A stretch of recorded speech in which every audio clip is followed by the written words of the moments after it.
Exodus chapter 38. They built the altar of burnt offering out of acacia wood, 3 cubits high.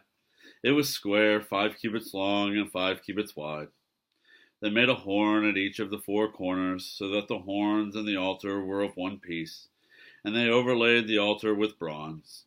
They made all its utensils of bronze, its pots, shovels, sprinkling bowls, meat forks, and fire pans. They made a grating for the altar, a bronze network to be under its ledge, halfway up the altar. They cast bronze rings to hold the poles for the 4 corners of the bronze grating.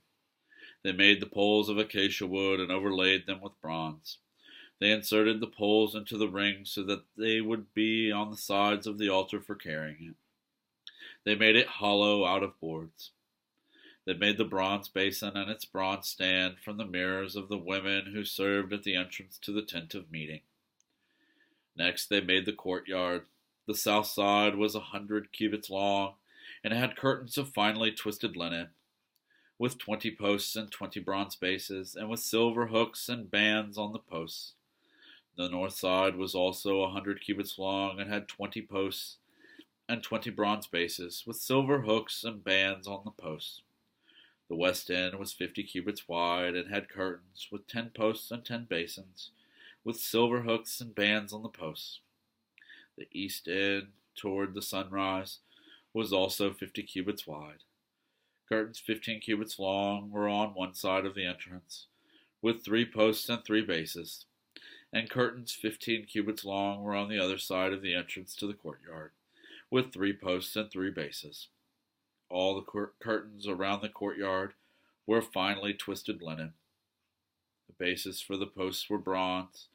The hooks and bands on the posts were silver, and their tops were overlaid with silver. So all the posts of the courtyard had silver bands. The curtain for the entrance to the courtyard was made of blue, purple, and scarlet yarn, and finely twisted linen, the work of an embroiderer. It was 20 cubits long, and like the curtains of the courtyard, 5 cubits high, with 4 posts and 4 bronze bases. Their hooks and bands were silver, and their tops were overlaid with silver. All the tent pegs of the tabernacle and of the surrounding courtyard were bronze.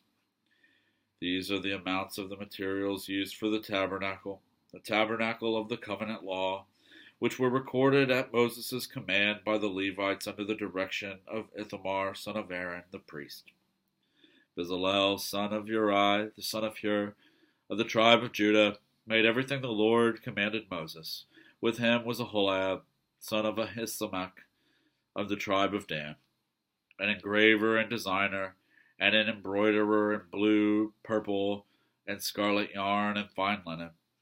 The total amount of the gold from the wave offering used for all the work on the sanctuary was 29 talents and 730 shekels, according to the sanctuary shekel. The silver obtained from those of the community who were counted in the census was 100 talents and 1,775 shekels, according to the sanctuary shekel. 1 bekah per person, that is half a shekel, according to the sanctuary shekel, from everyone who had crossed over to those counted 20 years old or more, a total of 603,550 men. The 100 talents of silver were used to cast the bases for the sanctuary and for the curtain.